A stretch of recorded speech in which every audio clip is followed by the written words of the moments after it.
32장. 욥이 끝내 자기가 옳다고 주장하므로 이 세 사람은 욥을 설득하려고 하던 노력을 그만두었다. 욥이 이렇게 자기가 옳다고 주장하면서 모든 잘못을 하나님께 돌림으로 옆에 서서 듣기만 하던 엘리후라는 사람은 듣다 못하여 분을 더 이상 참지 못하고 화를 냈다. 엘리후는 람족에 속하는 부스 사람 바라겔의 아들이다. 엘리후는 또 욥의 세 친구에게도 화를 냈다. 그 세 친구는 욥을 정죄하려고만 했지 욥이 하는 말에 변변한 대답을 하지 못하였기 때문이다. 그들 가운데서 엘리후가 가장 젊은 사람이므로 그는 다른 사람들이 말을 끝날 때까지 기다려야만 하였다. 그런데 그 세 사람이 모두 욥에게 대답을 제대로 하지 못하였으므로 그는 화가 났다. 부스 사람 바라겔 아들 엘리후가 말하였다. 나는 어리고 세 분께서는 이미 연로하십니다. 그래서 나는 어른들께 선뜻 나서서 내 견해를 밝히기를 망설였습니다. 나는 듣기만 하겠다고 생각하였습니다. 오래 사신 분들은 살아오신 것만큼 지혜도 쌓으셨으니까 세 분들께서만 말씀하시도록 하려고 생각하였습니다.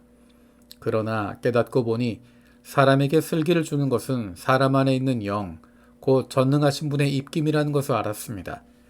사람이 나이가 많아진다고 지혜로워지는 것이 아니며 나이를 많이 먹는다고 시비를 더 잘 가리는 것도 아니라는 것을 알았습니다. 그래서 나도 생각하는 바를 말씀드리고자 합니다. 내가 하는 말을 들어주시기 바랍니다. 세 분이 말씀하시는 동안에 나는 참으며 듣기만 하였습니다. 세 분이 지혜로운 말씀을 찾으시는 동안에 나는 줄곧 기다렸습니다. 나는 세 분이 하시는 말씀을 주의 깊게 들었습니다. 그런데 세 분께서는 어느 한 분도 욥 어른의 말을 반증하거나 어른의 말에 제대로 답변하지 못하셨습니다. 그러고서도 어떻게 지혜를 발견했다고 주장하실 수 있습니까? 세 분께서 이 일에 실패하셨으니 내가 이제 욥 어른으로 하여금 하나님의 대답을 들으시도록 하겠습니다. 욥 어른이 나에게 직접 말을 걸어온 것이 아니므로 나는 세 분께서 말씀하신 것과는 다른 방식으로 욥 어른께 대답하겠습니다. 욥 어른께서는 들으십시오. 세 분 친구가 놀라서 말을 하지 못합니다. 그분들은 어른께 아무런 대답도 하지 못합니다. 그런데도 내가 그들이 입을 다물 때까지 기다려야 합니까? 이제 그들은 할 말도 없으면서 그냥 서 있기만 합니다. 그럴 수 없습니다. 이제는 내가 대답하겠습니다. 내가 생각한 바를 말씀드리겠습니다. 이제는 더 이상 기다릴 수 없고 말을 참을 수도 없습니다. 말할 기회를 얻지 못하면 새술이 가득 담긴 포도주 부대가 터지듯이 내 가슴이 터져버릴 것 같습니다. 참을 수 없습니다. 말을 해야 하겠습니다. 이 논쟁에서 어느 누구 편을 들 생각은 없습니다. 또 누구에게 듣기 좋은 말로 아첨할 생각도 없습니다. 본래 나는 아첨할 줄도 모르지만 나를 지으신 분이 지체하지 않고 나를 데려가실까 두려워서도 그럴 수는 없습니다. 33장. 욥 어른은 부디 내가 하는 말을 잘 들어주시기 바랍니다. 내가 하는 말 한마디 한마디에 귀를 기울여 주시기 바랍니다. 이제 내 마음속에 있는 것을 말할 준비가 되었습니다. 내 입속에서 혀가 말을 합니다. 나는 지금 진지하게 말하고 있습니다. 나는 진실을 말하려고 합니다. 하나님의 영이 나를 만드시고 전능하신 분의 입김이 내게 생명을 주셨습니다. 대답하실 수 있으면 대답해 보시기 바랍니다. 토론할 준비를 하고 나서시기 바랍니다. 보십시오. 하나님이 보시기에는 어른이나 나나 똑같습니다. 우리는 모두 흙으로 지음을 받았습니다. 그러므로 어른께서는 나를 두려워하실 까닭이 없습니다. 내게 압도되어서 귀를 펴지 못하는 일이 있어도 안 될 것입니다. 어른께서 이런 말씀을 하셨습니다. 내게는 잘못이 없다. 나는 잘못을 저지르지 않았다. 나는 결백하다. 내게는 허물이 없다.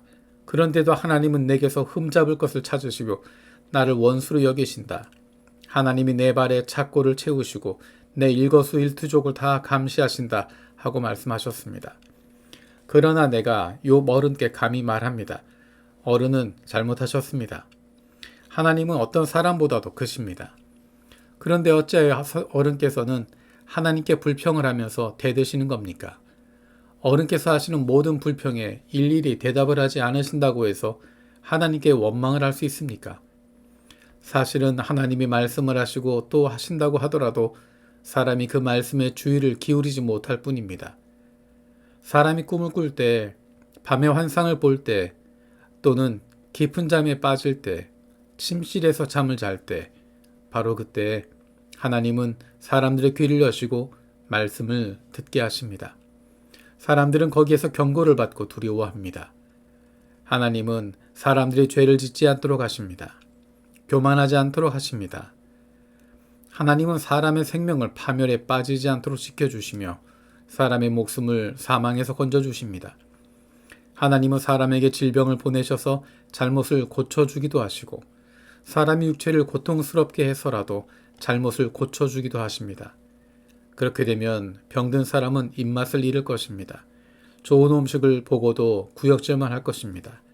살이 빠져 몸이 바짝 마르고 전에 보이지 않던 앙상한 뼈만 두드러질 것입니다. 이제 그의 목숨은 무덤에 다가가서 그의 생명은 죽음의 문턱에 이르게 될 것입니다. 그때 하나님의 천사 1000명 가운데서 한 명이 그를 도우러 올 것입니다. 그 천사는 사람들에게 사람이 마땅히 해야 할 일을 상기시킬 것입니다. 하나님은 그에게 은혜를 베푸시고 천사에게 말씀하실 것입니다. 그가 무덤으로 내려가지 않도록 그를 살려주어라. 내가 그의 몸값을 받았다. 그렇게 되면 그는 다시 젊음을 되찾고 건강도 되찾을 것입니다. 그가 하나님께 기도를 드리면 하나님은 그에게 응답하여 주실 것입니다. 그는 기쁨으로 하나님을 섬기고 하나님은 그를 다시 정상적으로 회복시켜 주실 것입니다. 그는 사람들 앞에서 고백할 것입니다. 나는 죄를 지어서 옳은 일을 그르쳤으나 하나님이 나를 용서해 주셨습니다. 하나님이 나를 무덤에 내려가지 않게 구원해 주셨기에 이렇게 살아서 빛을 즐기게 되었습니다. 하고 말할 것입니다. 이 모두가 하나님이 하시는 일입니다. 하나님이 사람에게 2번, 3번 이렇게 되풀이 하시는 것은 사람의 생명을 무덤에서 다시 끌어내셔서 생명의 빛을 보게 하시려는 것입니다. 어른은 귀를 기울여 내 말을 들으십시오. 내가 말하는 동안은 조용히 듣기만 해주십시오. 그러나 하실 말씀이 있으시면 내가 듣겠습니다. 서슴지 말고 말씀해 주십시오. 나는 어른이 오르시다는 것을 드러내고 싶습니다. 그러나 하실 말씀이 없으시면 조용히 들어주시기만 바랍니다. 그러면 내가 어른께 지혜를 가르쳐 드리겠습니다. 34장 엘리후가 욥의 세 친구에게 말하였다. 지혜를 자랑하시는 어른들께서는 내 말을 들으시기 바랍니다. 아는 것이 많다고 자부하시는 세 분께서 내게 귀를 기울여 주시기 바랍니다. 어른들께서는 음식을 맛만 보시고도 그 음식이 좋은 음식인지 아닌지를 아십니다. 그러나 지혜의 말씀은 들으시고도 잘 깨닫지 못하시는 것 같습니다. 이제는 우리 모두가 무엇이 옳은 것인지를 알아보고 진정한 선을 함께 이룩하여 볼 수 있기를 바랍니다. 욥 어른은 이렇게 주장하십니다. 나는 옳게 살았는데도 하나님은 나의 옳음을 옳게 여기지 않으신다. 또 욥 어른은 내가 옳으면서도 어찌 옳지 않다고 거짓말할 수 있겠느냐. 나는 심하게 상처를 입었다. 그러나 나는 죄가 없다. 하고 말씀하십니다. 도대체 욥 어른과 같은 사람이 또 어디에 있겠습니까? 그는 하나님을 조롱하는 말을 물 마시듯 하고 있지 않습니까? 그리고 그는 나쁜 일을 하는 자들과 짝을 짓고 악한 자들과 함께 몰려다니면서 사람이 하나님을 기쁘게 해드린다 해도 덕볼 것은 하나도 없다 하고 말합니다. 분별력이 많으신 여러분은 내가 하는 말을 들어보시기 바랍니다. 하나님이 악한 일을 하실 수 있습니까? 전능하신 분께서 옳지 않은 일을 하실 수 있겠습니까? 오히려 하나님은 사람에게 사람이 한 일을 따라서 갚아주시고 사람이 걸어온 길에 따라서 거두게 하시는 분입니다. 전능하신 하나님은 악한 일이나 정의를 그르치는 일은 하지 않으십니다. 어느 누가 하나님께 땅을 주관하는 전권을 주기라도 하였습니까?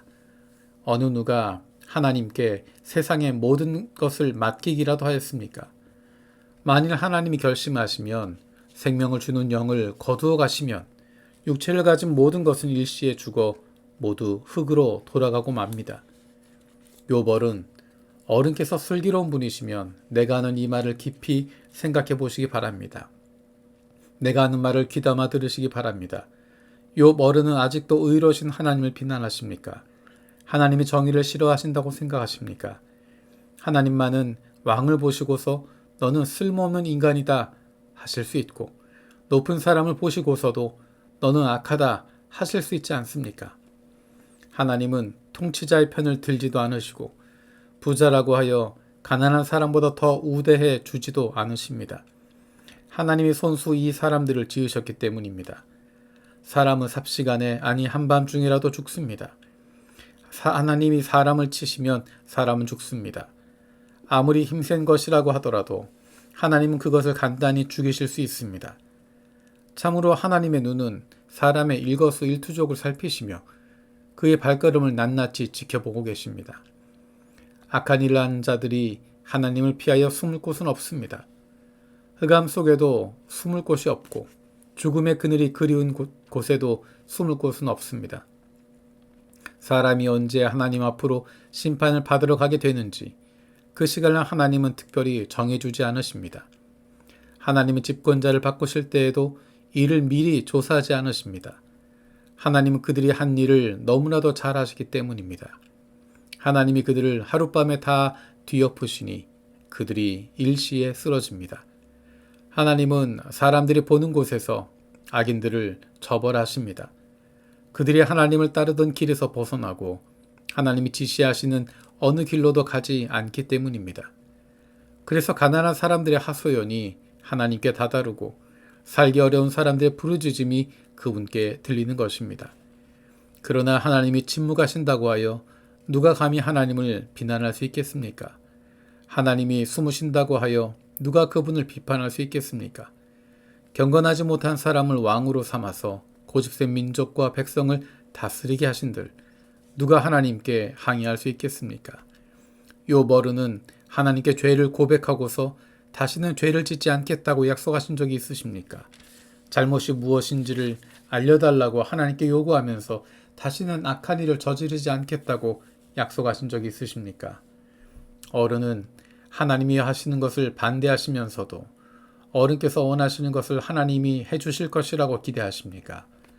물론 결정은 어른께서 하실 일이고 내가 할 일이 아니지만 지금 생각하고 계신 것을 말씀해 주시기 바랍니다. 분별력 있는 사람은 내 말에 분명히 동의할 것입니다. 내 말을 들었으니 지혜가 있는 사람이면 욥 어른이 알지도 못하면서 말을 하고 기껏 한 말도 모두 뜻없는 말뿐이었다는 것을 알 수 있을 것입니다. 욥 어른이 한 말을 세 분은 곰곰이 생각해 보시기 바랍니다. 세 분께서는 그가 말하는 것이 악한 자와 같다는 것을 아시게 될 것입니다. 욥 어른은 자신이 지은 죄다가 반역까지 더하였으며 우리가 보는 앞에서도 하나님을 모독하였습니다.